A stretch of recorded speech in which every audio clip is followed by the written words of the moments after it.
On the 15th of August 2023, my 4-year-old was diagnosed with stage 3 Hodgkins Lymphoma 2 weeks before his 5th birthday.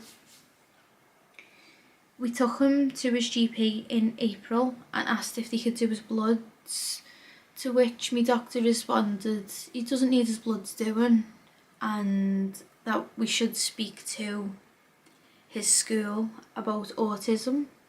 This was because his symptoms were like behaviour changes, really fussy with food, he wasn't really eating anymore, and vomiting. Now vomiting can happen in kids who have like sensory processing disorders and they don't like the texture of things in the mouth, but this was different, like we knew it wasn't this.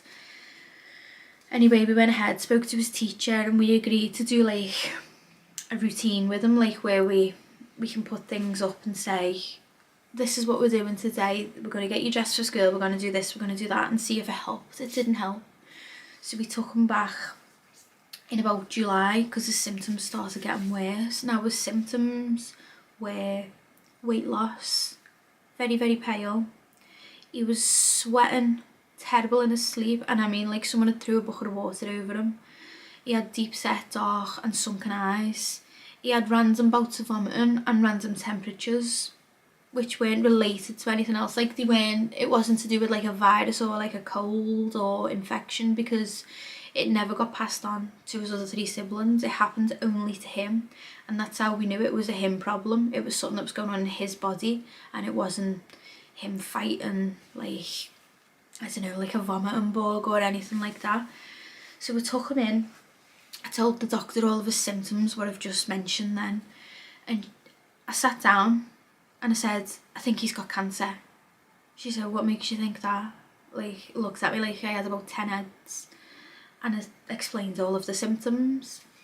And she referred him to a dietitian. She said she thinks it might be a milk allergy because he had one when he was a baby, but he outgrew it too. He's on the milk ladder and he got past it.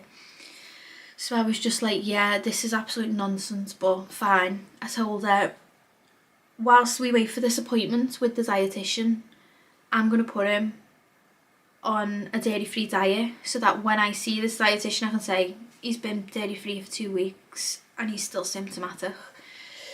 So whilst we were waiting for this appointment, I brought him home and his vomiting started getting worse. But it was only of a night. When he'd go to sleep of a night, he'd vomit. He'd wake up in the night, vomit between like 5 and 10 times and just get himself back in bed. And we were so concerned at this point that we brought his mattress up to our room, and he actually slept right here where I'm sitting, which is right by the bathroom, so that when he got up in the night he could make it to the toilet in time, because there was so much vomit. After about 6 days of vomiting through the night, we were like, something's blocked in his stomach, something's crushing his stomach when he's asleep. Why else would he be vomiting? I can't find any other explanation for it. It's not autism, it's not a milk allergy. So I rang his GP, and that's when she told me, we've got no appointments left, if you're that worried, take him up to A&E. So packed up my bags, took him to Wiston, which is where they told me to go. I walked in, explained all of his symptoms. I said, I'm concerned, I think he's got cancer, this has been going on for so long. I said, I've just lost my dad to cancer 2 years ago and it looks familiar. The symptoms look familiar, his colouring looks familiar, the weight loss. So he done his bloods and things like appeared normal. His red blood cells were a little bit high. No, sorry, his white blood cells were a little bit high and his red blood cells were a little bit low. His haemoglobin was low, which is why he had like the pale colouring in his skin. And then the white blood cells being high means his body's fighting infection. And after a couple of days in there, he vomited stool, faeces. They finally done some x-rays and ultrasounds, and in the ultrasounds they found an enlarged spleen and an enlarged liver. And that is why his white blood cells were up, because that's where all of his white blood cells are, because his spleen and liver's enlarged. So they sent him home with a discharge letter, which was querying tumour, and that was the first I'd heard or seen this. So luckily on the way out as I was reading it, I bumped into the nurse who was coming in on her shift, and she's the one that had been looking after him. So I said to her, "What's that? Why does it say tumour?" And she said, "We've got to give a good excuse to get him an MRI scan, otherwise they won't do it." So they'd sent him home, query tumour, 0 neutrophils in his blood. It's unbelievable. An infection somewhere, vomit and faeces. So they sent him home awaiting this MRI, which would be in a couple of weeks. So I was just like lumping my throat when she told me, "Okay, we'll go home, we'll wait for this MRI." I took him home, and it was quite late when we got home, so he'd gone to bed, got up in the morning. He was eating his breakfast and he vomited it all back up, and that was the first time he'd vomited food up, and I was like, something's wrong, something's blocked, this isn't right. He said to me, "Mum, I just want to go to bed," and he took himself upstairs, got in his bed and went to sleep. And that was it. That was it for me. I was like, no, this is not happening. This is not going on any longer. I rang the hospital. I said, "I'm bringing Michael back up to the ward." I said, "He's deteriorated since you've sent him home." So we come back up, got on the ward, and this new doctor come in, and that was when I said, "I am not leaving this hospital until you've done his MRI scan." So they'd done his MRI scan, and that's when they found a mass in his chest.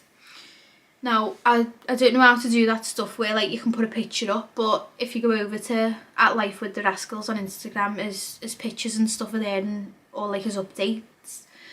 So they found this big mass which come from the top of his heart, top of his spine. It wasn't attached to the heart or the spine, it was in his lymph nodes.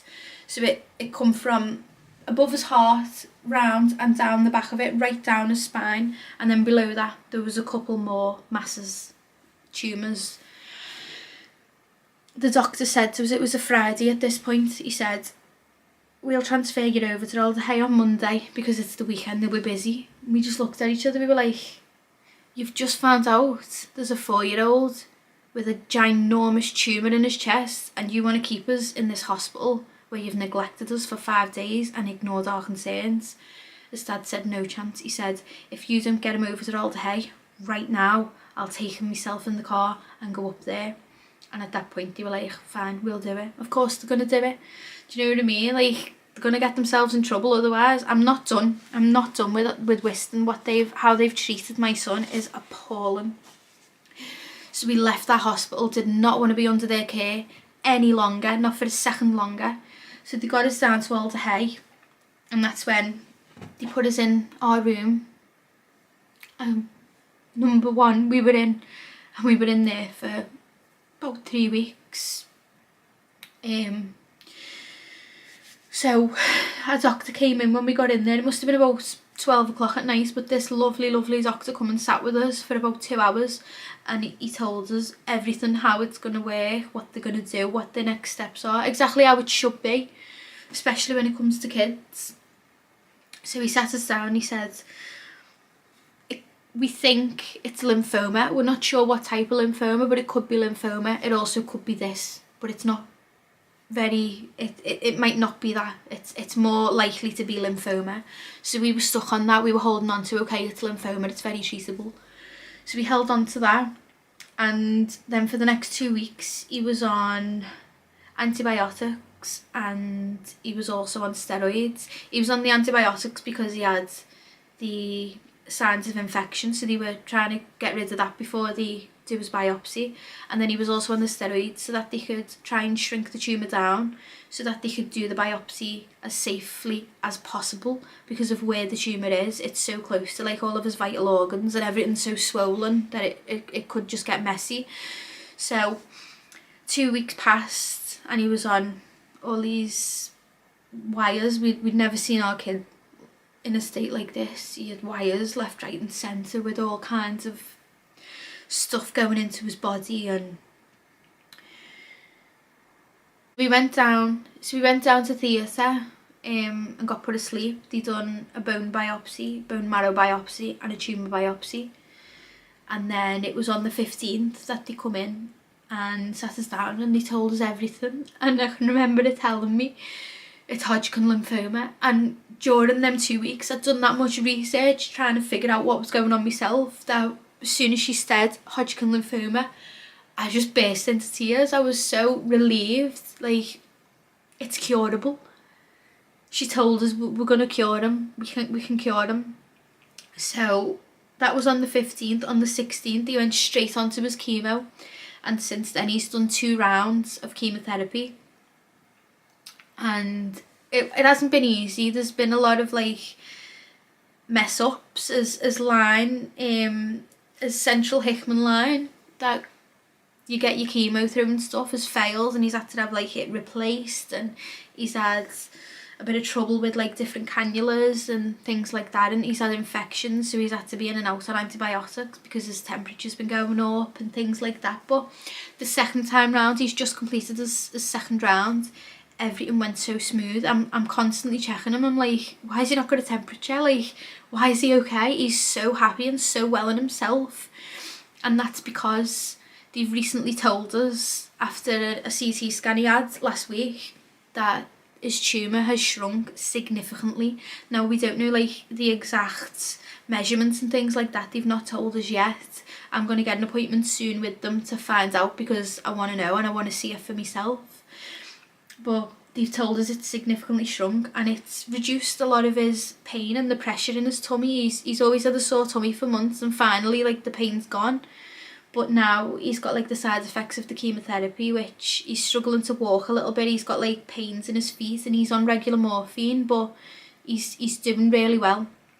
So we're at a stage where we're just waiting for his blood results to be okay. He's got low neutrophils at the minute, they're 0.2, and they need to be 0.5 for him to start his next round of chemo.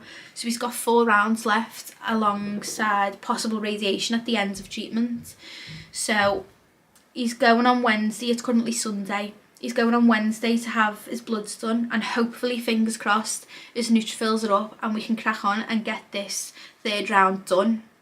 Now, his 3rd round is going to be a lot more intense than his last 2 rounds. He handled them so well. So I'm a little bit anxious of like how he's going to react to this next round, because it's the same chemo but plus a lot more medications, and there's a lot more side effects, which aren't very nice for him to see. One of them's can damage his bladder, which causes blood in his urine. But this time round as well, he's got to stay in hospital for the first couple of days on this chemo, so that they can keep an eye on his bladder and keep fluids running through him to make sure he's okay. That at first to me was quite concerning, but I'm okay with it. Like, I know he's in the best place, and I know he's going to be okay. So this is where we're at now. We're just waiting for Wednesday, get these bloods done and crack on with the chemo. But I just wanted to like get up to date on my videos, and I'm sure there's a lot of things that I've missed and a lot of things I haven't said, but that's it in a nutshell.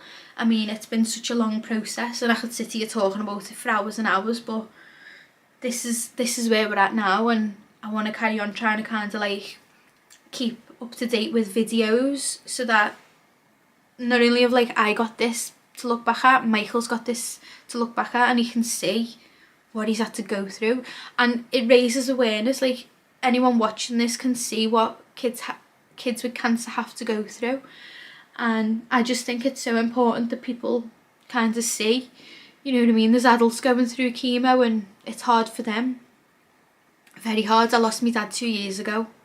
He was diagnosed with stage 4 esophageal cancer. It was terminal at the point he was diagnosed. It took a year to get his diagnosis. He knew something was wrong for a whole year up until then, and I was determined to not let the same thing happen to my child.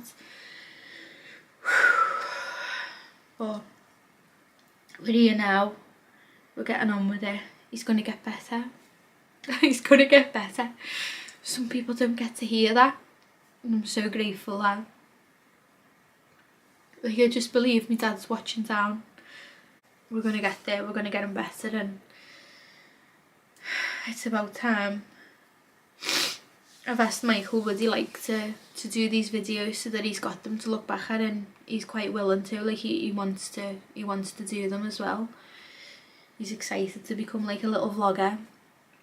It'd be nice for us to get back doing this YouTube thing as well, and not only just to share Michael's story, but like once he's better, just to share our childhood, because I just think it's so important to have these memories. Like I look back at the videos we used to make and it's just so nice to see and remember properly, like, because you do forget things so easily, and I just find it so important to take pictures and videos of everything, because it all just can be gone tomorrow. You never know.